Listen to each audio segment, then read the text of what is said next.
Troisième mystère douloureux, le couronnement d'épines.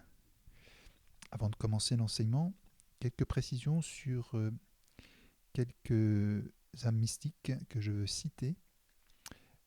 Tout d'abord, Luisa Picaretta, qui est une mystique italienne de la fin du 19e, début 20e, qui a été déclarée donc par le Saint-Siège servante de Dieu, puisque sa cause de béatification est en cours, sachant que tous ses écrits sont déjà authentifiés comme sans erreur doctrinale. Luisa Picaretta a reçu beaucoup de révélations privées, notamment sur la Passion. Et vous pouvez trouver ça dans son ouvrage qui s'appelle Le Livre du Ciel ou Les 24 heures de la Passion.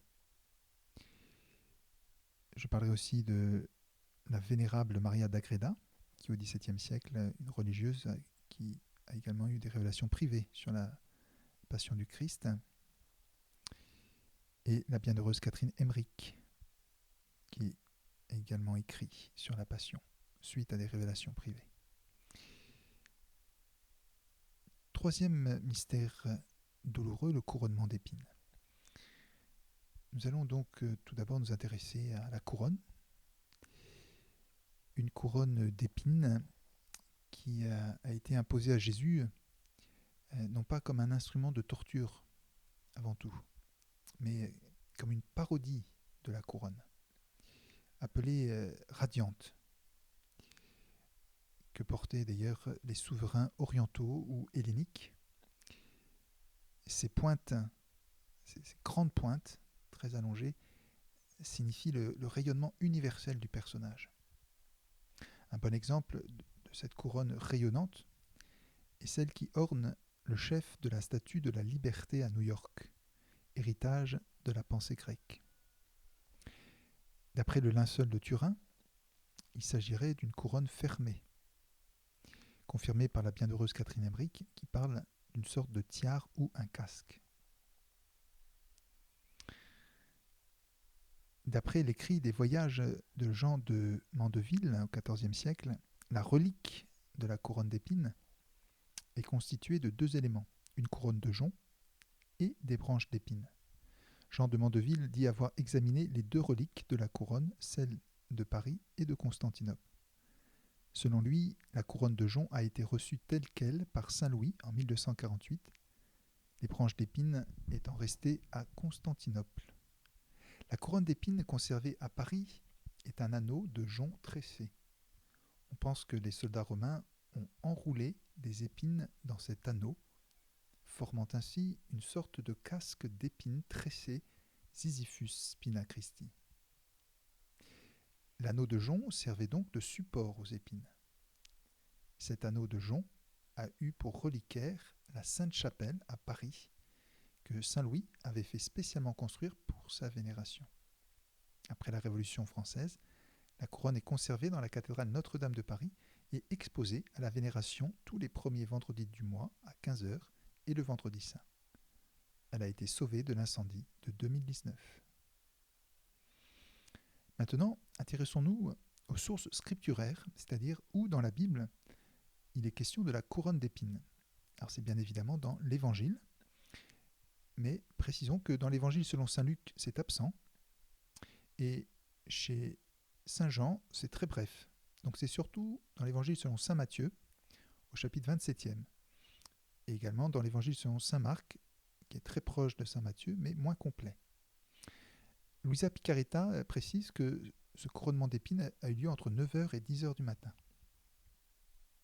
Je cite l'Évangile, Matthieu 27, verset 27. Alors les soldats du gouverneur emmenèrent Jésus dans la salle du prétoire.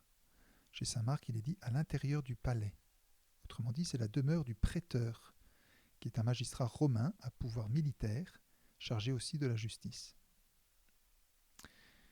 Et ils rassemblèrent autour de lui toute la garde, à peu près 300 fantassins. Ils lui enlevèrent ses vêtements, il était nu, le couvrirent d'un manteau rouge. Alors saint Marc dit, ils le revêtent de pourpre.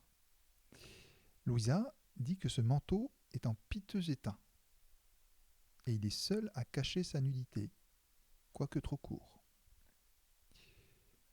Puis, avec des épines, ils tressèrent une couronne et la posèrent sur sa tête. Ils lui mirent un roseau dans la main droite. Ça, c'est un détail propre à saint Matthieu, donc le simulacre de sceptre. Et pour se moquer de lui, ils s'agenouillaient devant lui en disant « Salut, roi des Juifs ». Alors chez saint Jean, il est dit « Honneur à toi, roi des Juifs ». C'est là une parodie de l'acclamation « Ave César ».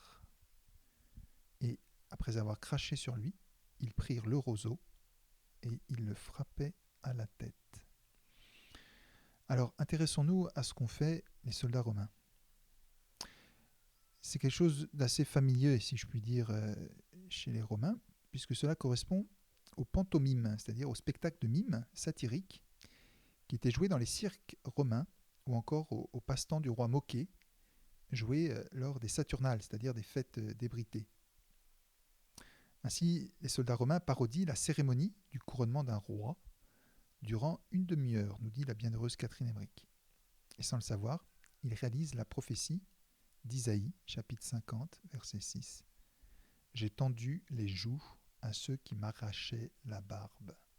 Je n'ai pas soustrait ma face aux outrages et aux crachats. » Donc c'est absent chez Luc, mais chez Matthieu et Marc, le couronnement, donc précédé de la flagellation, le couronnement précède directement le chemin de croix.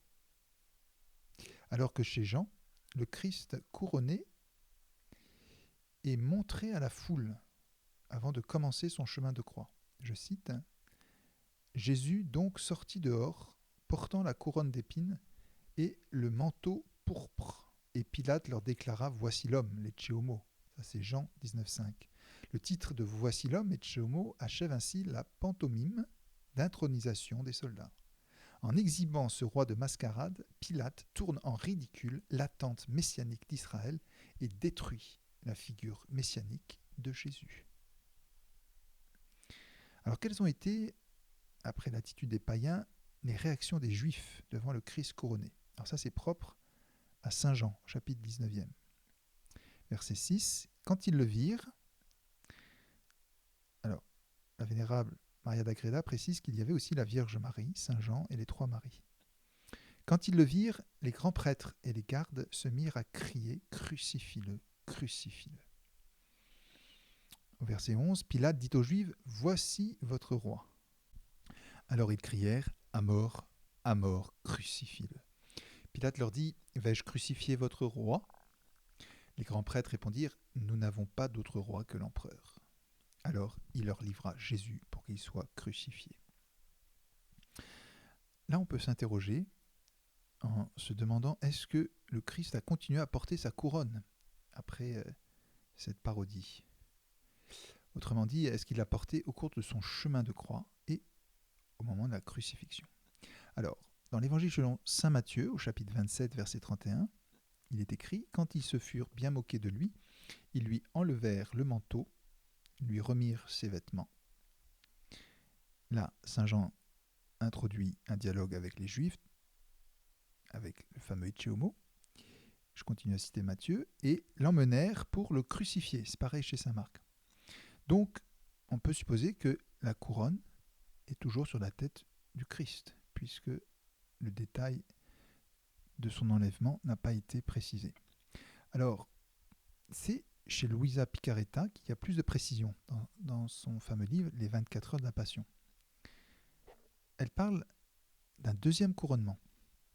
Je cite, « Avant d'être chargé de sa croix, les soldats ne parviennent pas à lui mettre ses vêtements à cause de la couronne. Ils l'arrachent violemment, cassant en grand nombre des épines qui résistent et qui restent enfoncées dans sa tête. Puis après avoir réussi à mettre ses vêtements, ils la pressent fortement sur sa tête, les épines s'enfonçant dans les yeux, les oreilles, si bien que toute sa tête en est transpercée. » Fin de citation. Donc la couronne restera bien fixée à sa tête pendant tout le temps du chemin de croix. Quand le Christ arrive au Golgotha, d'après l'Évangile, il est dit « On lui enlève seulement ses habits et sa tunique ». Donc on peut supposer qu'il y a toujours sa couronne. Alors Louisa parle d'un troisième couronnement. En le déshabillant, il lui arrache sa couronne, puis il lui enfonce de nouveau avec 1000 tourments, ajoutant toujours de nouvelles blessures. Fin de citation. Donc l'intronisation du Christ sur sa croix a bien lieu avec sa couronne. Maintenant, gagnons en profondeur, c'est-à-dire intéressons-nous non plus aux souffrances physiques, mais aux souffrances intérieures. Jésus dit à Louisa, « Ma fille, mes souffrances sont incompréhensibles pour la nature humaine. Les souffrances physiques de ma passion n'étaient que l'ombre de mes souffrances intérieures. Ma fille, les douleurs que j'ai souffertes pendant mon couronnement d'épines sont incompréhensibles pour un esprit créé. Beaucoup plus douloureusement que par les épines sur ma tête, mon esprit fut transpercé par toutes les mauvaises pensées des créatures. » Donc là, on commence à rentrer dans une compréhension mystique du couronnement d'épines. Et il faut pour cela le code, comprendre une certaine traduction de ce couronnement d'épines qui se traduit mystiquement par une réparation des péchés en pensée de tous les hommes. Alors, on va essayer de comprendre. Pour nous y aider, rappelons-nous du dessein qu'a fait Sainte Marguerite Marie à la demande du Christ quand il lui est apparu, lui montrant son Sacré-Cœur. Son Sacré-Cœur, en effet, était couronné d'épines. Et on sait bien que sa couronne d'épines était sur sa tête et non pas à l'intérieur de son corps, autour de son cœur. Donc c'est une représentation mystique qui montre bien que ce couronnement de sa tête, qui est le siège de sa pensée comme homme, eh bien, se traduisait plus intérieurement, plus profondément, comme le couronnement douloureux de son cœur, hein, qui est vraiment le siège de sa vie intérieure comme homme. Et c'est là qu'il a vraiment souffert son couronnement d'épines. Alors pourquoi cette souffrance si profonde et pas seulement physique? Alors Jésus dit à Louisa, « Oh, ma chère fille, beaucoup ne croient pas que les épines pénétrèrent jusqu'à l'intérieur de ma bouche. » Ce que dira aussi la vénérable Maria d'Agreda, je cite, « Les pointes étaient très fortes et très aiguës. Plusieurs épines pénétrèrent jusqu'au crâne, jusqu'aux oreilles et même jusqu'aux yeux. » Fin de citation. Jésus à Louisa, « Mais j'ai voulu souffrir cela à cause de l'orgueil humain, qui est un grave péché blessant l'âme et empêchant Dieu d'y vivre. Cet orgueil va si loin que l'âme perd le sens d'elle-même. Il tue le corps et l'âme. Je dois refaire l'homme en toutes choses. » Donc là, voilà, c'est vraiment le Rédempteur, hein, le Sauveur qui parle. « Ces fautes l'ont couronné d'opprobre et de confusion, si bien qu'il ne peut paraître devant ma majesté. Ces fautes l'ont déshonoré en lui faisant perdre tout droit aux honneurs et à la gloire, qui exprime tout couronnement. Par conséquent, je veux être couronné d'épines pour remettre sa couronne sur son front et lui restituer tous ses droits, son honneur et sa gloire. » Donc c'est vraiment une œuvre positive que le couronnement d'épines, hein, mais ça passe par un couronnement de souffrance. Donc là, on est vraiment dans la mystique, dans le mystère. Et le Christ donne la clé lecture en fait du couronnement d'épines. Je cite, « Mes épines seront devant mon Père, réparation et disculpation pour ses nombreux péchés dans ses pensées, surtout pour son orgueil. » Voilà, donc ça c'est vraiment la phrase clé. « Mes épines seront devant mon Père, réparation. » Donc c'est-à-dire, c'est toujours la même chose, comme Rédempteur, hein, Jésus répare nos péchés pour satisfaire la justice divine. Et puisque c'est des péchés, là, il y a plusieurs types de péchés. Hein, il y a les péchés en pensée, en parole, par action et par omission. Là, il s'agit des péchés en pensée. Voilà, dans sa passion, il a réparé tous les péchés. Le couronnement d'épines, c'est principalement la réparation des péchés en pensée. Et quels sont les péchés les plus graves en pensée? Ce sont les péchés d'orgueil. Voilà, qui est l'un des 7 péchés capitaux. Donc, Jésus souffle le couronnement d'épines pour réparer tous nos péchés de tous les êtres humains, tous nos péchés en pensée, et plus précisément d'orgueil. Voilà, C'est donc une souffrance réparatrice, salvatrice que ce couronnement d'épines. Parce que c'est vécu avec amour et ça touche donc la tête qui est le lieu de la pensée. Et l'orgueil s'exprime, naît au niveau des pensées. Alors maintenant, essayons de tirer profit euh, de ce mystère du couronnement d'épines. Une fois qu'on l'a décrit, qu'on est allé aux sources, à l'évangile, qu'on a regardé de près cette couronne et qu'on a reçu cette clé de compréhension, à savoir c'est donc une œuvre de réparation que fait Jésus Rédempteur, une œuvre de réparation pour nos péchés en pensée, spécialement notre orgueil. On va s'intéresser donc comment arriver à nous libérer de notre orgueil, comment faire face à notre orgueil, puisque c'est de ça qu'il s'agit dans le couronnement d'épines. Et pour alléger le couronnement d'épines du Christ, eh bien, faisons des efforts pour donc combattre notre orgueil, voilà, pour que la réparation du Christ soit moins importante, même si elle a déjà eu lieu, mais elle a eu lieu au-delà du temps. Donc intéressons-nous à ce qu'est l'orgueil, parce que souvent on n'est pas toujours très au clair. Alors saint Grégoire le Grand et saint Thomas d'Aquin disent « les péchés capitaux découlent de l'orgueil ». Voilà, c'est la source. Et qu'est-ce que l'orgueil? C'est l'amour désordonné de soi-même. L'amour propre, mais désordonné. Il y en a un amour propre légitime. L'orgueil est une déviation ou un excès de ce sentiment légitime qui nous porte à estimer ce que Dieu a mis de bon en nous, en reconnaissant qu'il en est le premier principe et la dernière fin, et à rechercher l'estime des autres dans la mesure où elle est utile aux bonnes relations que nous devons avoir avec eux. Mais on oublie parfois que Dieu est l'auteur de ces dons, et on se les attribue à soi-même, ce qui est un désordre, puisque c'est nier, au moins implicitement, que Dieu soit notre premier principe. De même, on est tenté d'agir pour soi, ou pour gagner l'estime des autres, au lieu d'agir pour Dieu et de lui rapporter tout honneur de ce que nous faisons. C'est donc un désordre, puisque c'est nier, implicitement du moins, que Dieu soit notre dernière fin. Tel est le double désordre qui se trouve dans ce vice. On peut donc le définir. L'orgueil, c'est un amour désordonné de soi-même qui fait qu'on s'estime, explicitement ou implicitement, comme si on était son premier principe ou sa dernière fin. C'est une sorte d'idolâtrie parce qu'on se regarde comme son propre Dieu.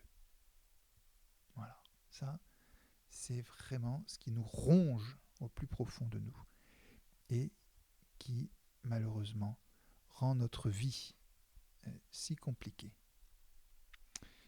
Alors, à cet orgueil, à cet amour-propre qui, encore une fois, est légitime, Jésus en parle, hein, il dit même, il l'utilise comme mesure, il dit aimer son prochain comme soi-même.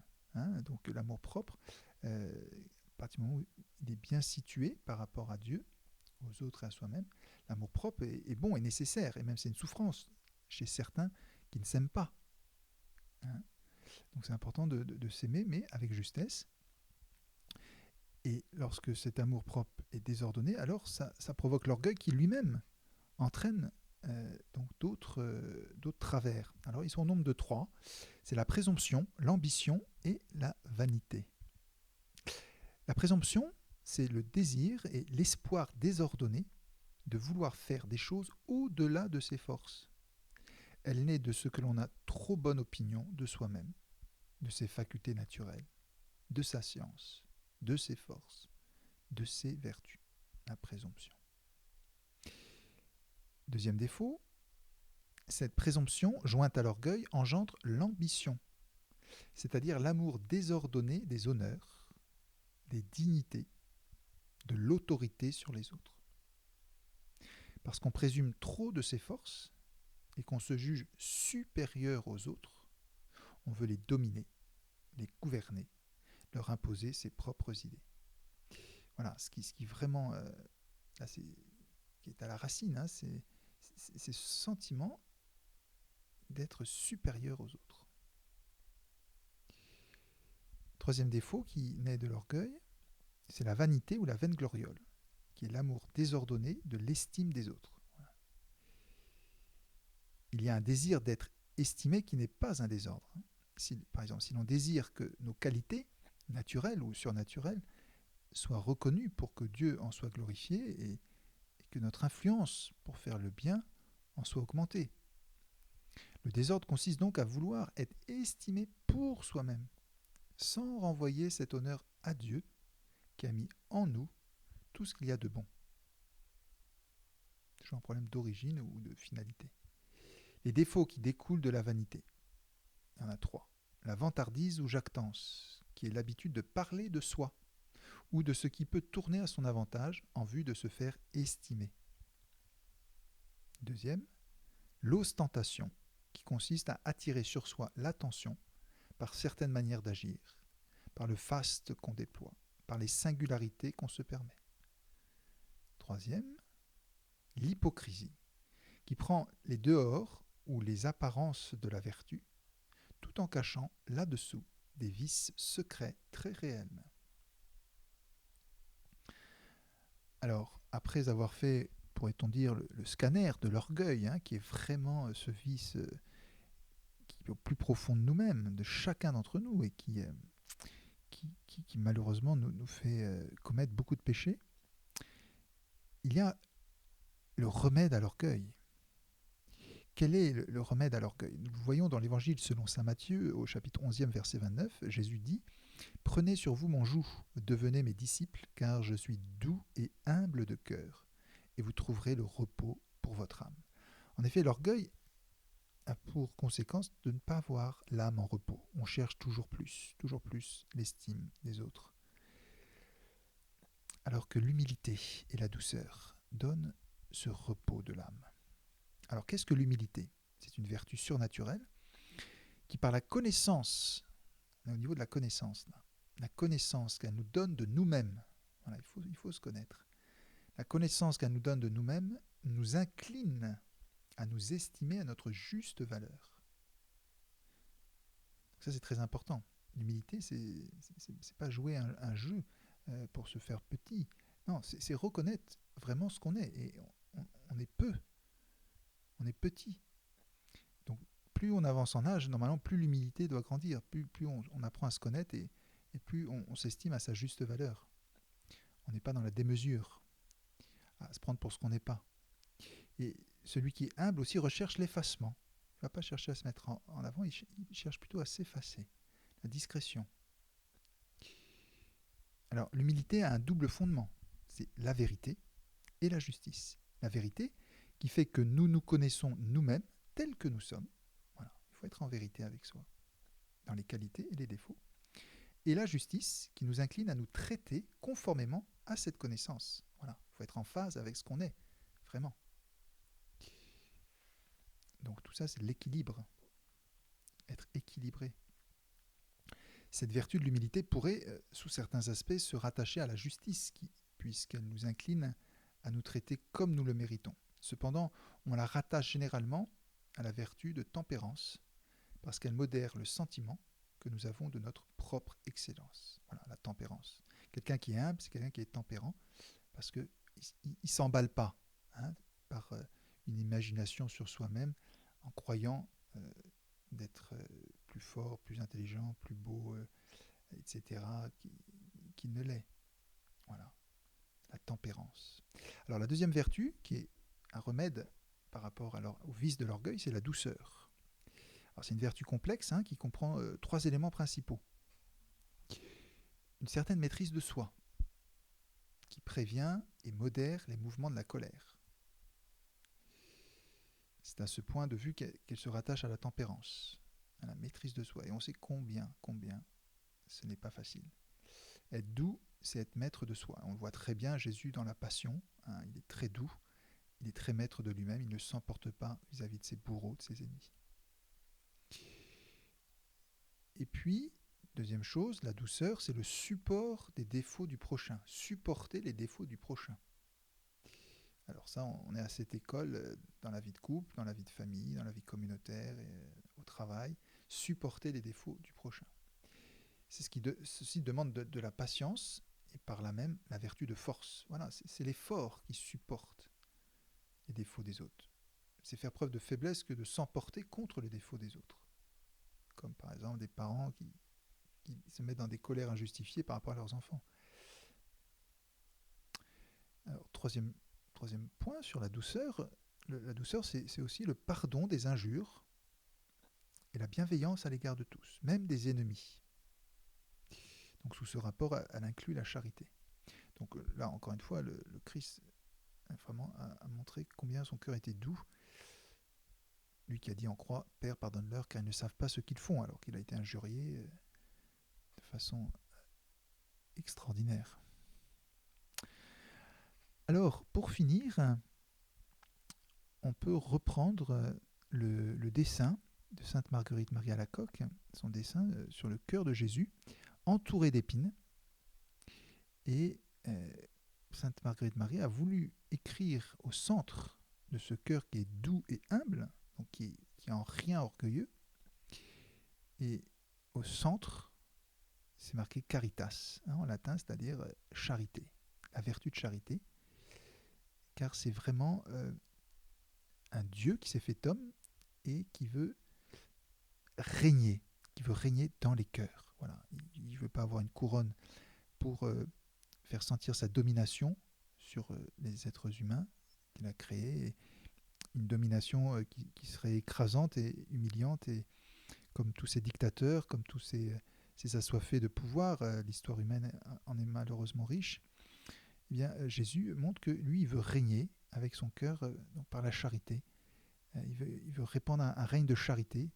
Il veut régner dans les cœurs, mais ce règne, voilà, ça a le prix d'une couronne, et une couronne d'épines, car il a reçu beaucoup d'ingratitude de notre part.